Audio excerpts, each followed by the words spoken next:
end of July 2015, truck jumping enthusiasts converged in Montana for the annual Evel Knievel Festival. This is the icon's hometown, so it's no surprise daredevils from across the states come here to put on an impressive show, including motorsport stunt family, the Godfrey clan. Greg Godfrey was here to take on the semi-truck jump over Evel Knievel's Big Red Hauler.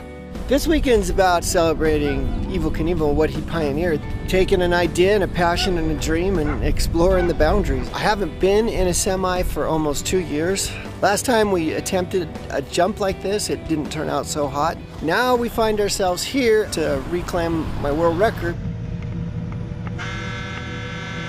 With checks complete, it was all systems go.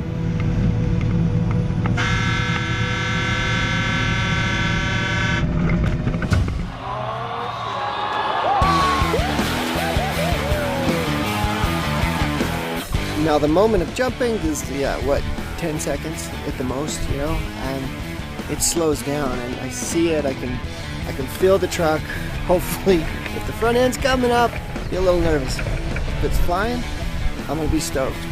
The previous world record jump for a semi-truck, set in 2014, was 83 feet. Greg cleared a whopping 166 feet, double the distance. Tanner Godfrey, Greg's nephew, was taking on his own leap of faith, a side-by-side vehicle jump in a Polaris RZR 1000, a feat made even more incredible by the fact that Tanner was left paralysed by a spinal cord injury in 2007, but managed to walk again.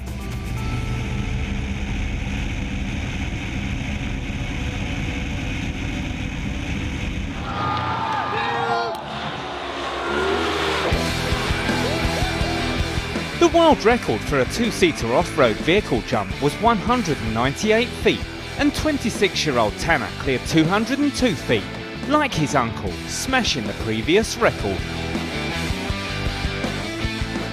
I didn't know if I was going to make 140, honestly, the first time, and I just held it wide open. That was to the floor, maxed out. We made it. You made it, baby! Woo!